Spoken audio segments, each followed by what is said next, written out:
अब दिल्ली कैपिटल्स के लिए ये जो सीजन है, क्योंकि ऋषभ पंत का कमबैक हुआ इस टीम में, अब ऋषभ पंत को कैप्टन बनाया गया है और विकेट कीपर की भी वो रोल प्ले करेंगे, तो ऐसे में क्या टॉप 4 में देख रहे हैं आप इसको? मैं ये नहीं कहूंगा कि बिल्कुल ही फाइनल खेलेगी, क्योंकि इसमें कुछ कुछ वीक लिंक्स भी होंगे, लेकिन टॉप 4 पहला सवाल।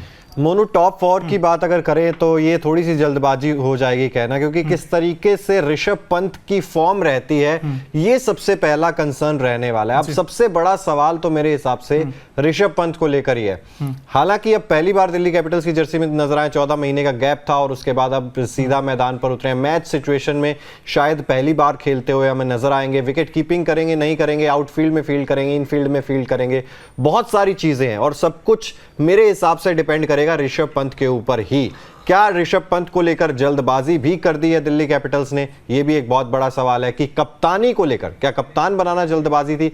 बहुत सारे सवाल है। टॉप 4 की बात है, मेरे हिसाब से थोड़ा मुश्किल है। थोड़ा मुश्किल है। क्यों मुश्किल है? क्योंकि ये टीम ऐसी है ना, इसको बड़े झटके लगते रहते हैं बीच बीच में, और अब एक बड़ा झटका लगा क्योंकि हैरी ब्रूक, अब ये ऐसा बैट्समैन था, इंग्लिश बैट्समैन, जिन्होंने अच्छी T20 फॉर्मेट खेलते थे, लेकिन जो पिछला सीजन था आती 100 बनाया था, हमें लगा हैदराबाद के लिए यार ये तो बड़ा एक्सपेक्टर रहेगा, लेकिन उसके बाद उनका परफॉर्मेंस डिप हुआ, लेकिन फिर वो 4 करोड़ में खरीदा गया दोबारा। अब उन्होंने निजी कारणों का हवाला देकर वो छोड़कर चले गए बीच में। अब हैरी ब्रूक का एक स्लॉट खाली हो गया दिल्ली कैपिटल्स के लिए, और दिल्ली की तो कई सारी चीजें हैं ना जो वीक लिंक्स हैं। अब ऋषभ पंत इस टीम में आए जरूर हैं, लेकिन वो कैसा खेलेंगे, क्या वो पूरी तरीके से फिट हैं, वो सुपर हिट हो पाएंगे? क्योंकि दिल्ली टीम फिलहाल मुझे नहीं लगता कि यार, क्योंकि बहुत सारी इनके वीकनेस भी होगी, लेकिन इनकी ताकत भी है, इनकी ताकत भी हम आपको बताएंगे और इनकी कमजोरी भी हम आपको बताएंगे।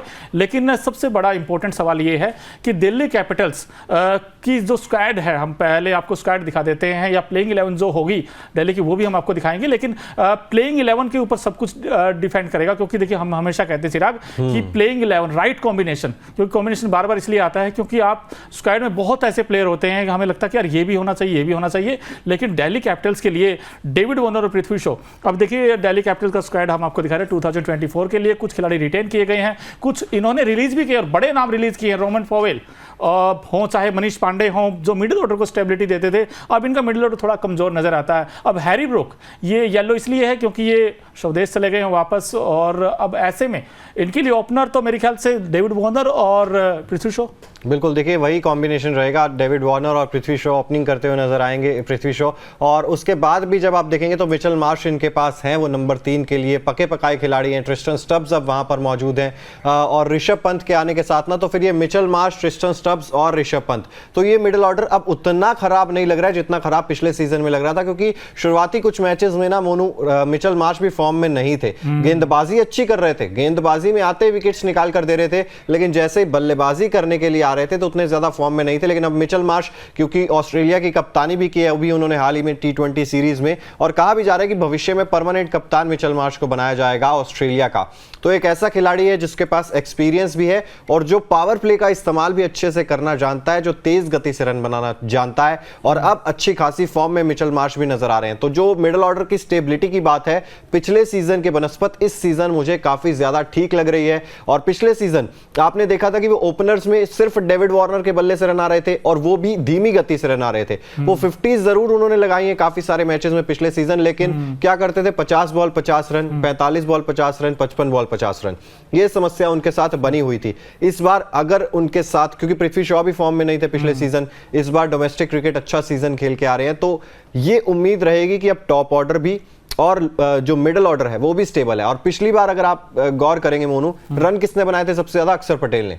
नीचे से आते थे, हम कहते थे ऊपर प्रमोट कर दो, थोड़ा सा ऊपर प्रमोट क्यों नहीं करते अक्षर पटेल को? लेकिन अब ऐसा नहीं लग रहा है। अब यहां पर मिडिल ऑर्डर भी मुझे स्टेबल लग रहा है, डेप्थ भी है बल्लेबाजी में, और जो खिलाड़ी हैं वो भी फॉर्म में नजर आ रहे हैं। ऋषभ पंत देखना होगा किस तरीके की फॉर्म रहती है। बिल्कुल, लेकिन अब दिक्कत इनकी, जो कहते हैं ना मैच फिनिशर, इनके पास शायद वो नहीं है। कहते हैं नाम, जो बड़ा नाम, चाहे आप मुंबई की बात करोगे तो हार्दिक पांड्या आपको नजर आएंगे, सूर्य कुमार यादव होंगे, CSK के लिए धोनी होते हैं, रविंद्र जडेजा वो फिनिश करते हैं, लेकिन इनमें वो ऐसा कोई बड़ा नाम नहीं है चिराग। मुझे ऐसा लगता है मिसिंग है वो नाम, क्योंकि रोमन पॉवेल को इन्होंने रिलीज कर दिया, उसके बाद अक्षर पटेल का सही से यूज नहीं कर पाए हैं हैं ये, तो मैच फिनिशर की कहीं ना कहीं दिक्कत तो नहीं इनके लिए? देखिए, फिनिशिंग की दिक्कत तो आती है और पिछले सीजन भी वो रोल अक्षर पटेल ने निभाया था, इस सीजन भी उनके कंधों पर दारोमदार तो रहने वाला है, लेकिन अक्षर पटेल से आप वो उम्मीद नहीं कर सकते ना, कितनी ज्यादा उम्मीद आप प्रॉपर बैटर जो आप चाहते हो कि एक प्रॉपर फिनिशर आपको मिले, वो कहीं ना कहीं अक्षर पटेल आपको उसमें नजर नहीं आएगा। लेकिन फिर वही है कि उम्मीद ऋषभ पंत से ही आप करेंगे कि वो गेम्स फिनिश करके जाएं। अब ऋषभ पंत पे इसीलिए तो हम बार बार कह रहे हैं कि वो जो कहते हैं ना कि टॉप ऑर्डर और लोअर मिडिल ऑर्डर के साथ जो एक धागा बंधा होता है ना, वो ऋषभ पंत है। एंकर रोल भी प्ले करना पड़ सकता है अगर जल्दी विकेट्स जाते हैं तो, क्योंकि दिल्ली का मैदान जब हमने ये पूरा WPL का सीजन भी देखा है मोनू, दूसरी पारी में स्पिनर्स को अच्छी खासी मदद मिल रही है और सामने जब स्पिनर्स होंगे तो ऋषभ पंत हो सकता है कि जल्दी विकेट्स गिर जाए, क्योंकि आपके टॉप ऑर्डर में अगर आप देखोगे तो डेविड वार्नर भी आपको नजर आएंगे, मिचेल मार्श भी आपको नजर आएंगे, फिर ट्रिस्टन स्टब्स अगर खेलते हैं तो वो भी आपको ऊपर ही बल्लेबाजी करते हुए नजर आएंगे। तो स्पिन अगर होगी स्पिनर्स के खिलाफ, ये जो फिरंगी बल्लेबाज हैं, हम कहें विदेशी बल्लेबाज हैं, ये कहीं ना कहीं अगर स्ट्रगल करते हुए नजर आए तो ऋषभ पंत को जल्दी बल्लेबाजी भी करनी पड़ सकती है, एंकर रोल भी प्ले करना पड़ सकता है, और अगर फिनिशिंग करने का मौका मिला तो मुझे लगता है फिर ऋषभ पंत पे ही दारोमदार आएगा, उसमें फिर आप किसी और की तरफ नहीं देखेंगे गेम्स को अगर फिनिश करने की बात है तो। बिल्कुल, आपने ऋषभ पंत का नाम लिया तो हम पंत का भी आपको पूरा T20 करियर दिखाएंगे, लेकिन पंत के आने से अब इस टीम पर कितना इंपैक्ट पड़ेगा ये एक बड़ा इंपॉर्टेंट रहेगा, क्योंकि देखिए इनके पास डेविड वार्नर कैप्टन थे, लेकिन पिछला सीजन उस तरीके से ना तो वो कंसिस्टेंट रन आए थे, वो स्ट्रगल कर रहे थे वो, और उसके अलावा जो कैप्टनसी की बात आई तो कैप्टनसी में भी ना परफॉर्मेंस ठीक ठीक ही रहा था, दिल्ली नीचे रहा था। लेकिन इस बार ऋषभ पंत के आने के बाद, क्योंकि एक ऐसा कैप्टन जो कहते हैं लीडिंग फ्रॉम द फ्रंट, और कैप्टन जब रन बनाए तो टीम का जो एटमॉस्फेयर है ना सिर्फ ड्रेसिंग रूम में बल्कि मैदान पर अलग नजर आता है। तो उम्मीद करते हैं कि ऋषभ पंत आएंगे और इस टीम के नैया पार लगाएंगे। लेकिन ऋषभ पंत एक ऐसा खिलाड़ी चिराग जो 15 मंथ्स से बाहर थे, और उनके लिए भी आई थिंक बहुत बड़ी सक्सेस है कि वो सिर्फ 15 महीने में ही अंदर आ गए, और ये स्टैट्स ये खुद ब खुद उनका बयां करते हैं। 128 उनका हाईएस्ट है और 15 हाफ सेंचुरीज है और एक 100 भी है, लेकिन 2838 रन 98 मैचेस में अच्छा खासा एक्सपीरियंस इस बैट्समैन के पास। इनके आने से क्या दशा और दिशा दोनों बदलेंगे? देखिए, बदलनी तो चाहिए, क्योंकि पिछली बार जिस तरीके की दशा और दिशा थी दिल्ली कैपिटल्स की, वो नहीं चाहेंगे कि इसी तरीके से हो। लेकिन इस चीज को आपको देखना होगा कि वो पूरी तरीके से मैच फिट हैं, क्योंकि अगर आप किसी मैच की सिचुएशन में खेलते हो ना प्रॉपर, उस चीज का आपको तब पता लगता है। और 14 महीने कोई खिलाड़ी अगर नहीं खेल रहा था और अब वापसी कर रहा है तो फॉर्म सबसे बड़ा कंसर्न रहने वाला है कि किस तरीके की फॉर्म में ऋषभ पंत है। अब हमें तो नहीं पता कि कितने रन बनाएंगे, क्या वो कौन सी नई परेशानी ऋषभ पंत के सामने आ रही है, कि अंदर आती गेंद परेशान करेगी, बाहर जाती गेंद परेशान करेगी, बाउंसर से परेशान होंगे। अभी ऋषभ पंत ने खुद भी बोल दिया कि ये मेरे लिए एक पुनर्जन्म जैसा है। तो पुनर्जन्म है, वो एक बार फिर से कहते हैं ना गाड़ी स्टार्ट होती है ना जब दोबारा से, तो उतना ही वो पेट्रोल खाती है फिर से। तो ऋषभ पंत का पेट्रोल जो है ना वो अभी लगेगा, दोबारा से लगेगा, और फॉर्म में आने में शायद हो सकता है कुछ मैचेस का समय होने लग जाए। लेकिन एनसीए की, बीसीसीआई की इस बात के लिए तारीफ करनी चाहिए, क्योंकि हम वर्ल्ड कप से सुनते हुए आ रहे हैं कि शायद ऋषभ पंत वर्ल्ड कप में वापसी कर लेंगे, शायद Rishabh Pant India England series में भी बात चल रही थी कि वहां पर वापसी कर लेंगे। लेकिन ना तो ऋषभ पंत ने इस चीज को लेकर कोई जल्दबाजी किया और ना एनसीए ने कोई जल्दबाजी की है। इस तरीके की जो लिगामेंट इंजरीज होती हैं, मल्टीपल इंजरीज थी उनकी, नी में, पैर में जो चोट लगी थी, काफी टाइम लग जाता है, लेकिन मुझे लगता है प्रॉपर समय मिला है और दशा और दिशा बदलने के लिए ऋषभ पंत फिट तो हो गए हैं, लेकिन क्या फॉर्म है उनके पास ये देखने वाली बात होगी। बिल्कुल, ये देखने वाली बात होगी। लेकिन अब हमने बहुत सारी चर्चाएं की है भाई, प्लेइंग 11 पर एक नजर डालते हैं, क्योंकि प्लेइंग 11 बड़ी इंपॉर्टेंट रहेगी, क्योंकि उसमें से आपको पता चल जाएगा कि यार ये खिलाड़ी इनको मौका मिल सकता है। क्योंकि ऊपर से अगर आप देखोगे तो ऐसा लगता है कि 2 अच्छे बैट्समैन हैं वहां पर, आपको पृथ्वी शॉ नजर आएंगे, आपको डेविड वार्नर नजर आएंगे। इसके अलावा फिर नीचे जब हम आते हैं तो वहां पर आपको शे होप, अब इनको मौका मिल सकता है लेकिन ये विकेट कीपर ही होंगे। इसके अलावा ट्रिस्टन स्टब्स, मुझे लगता है कि यार हैरी ब्रूक नहीं है तो फिर आप इसको ही मौका दे लीजिए।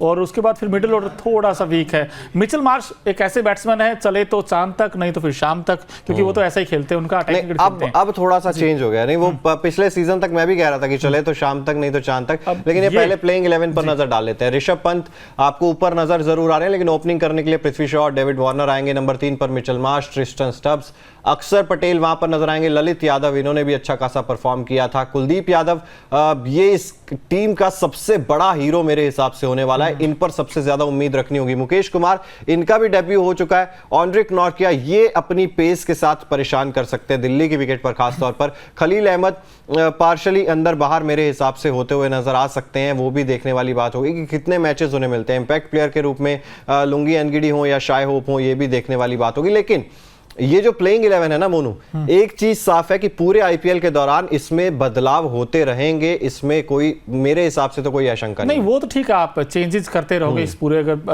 प्लेइंग 11 पर, हम दोबारा भी दिखाते रहेंगे प्लेइंग 11, लेकिन आपको 4 प्लेयर ही आपको फॉरनर्स लेने पड़ेंगे। अब ऐसे में स्टब्स लेंगे या शाई होप लेंगे, ये इंपॉर्टेंट रहेगा।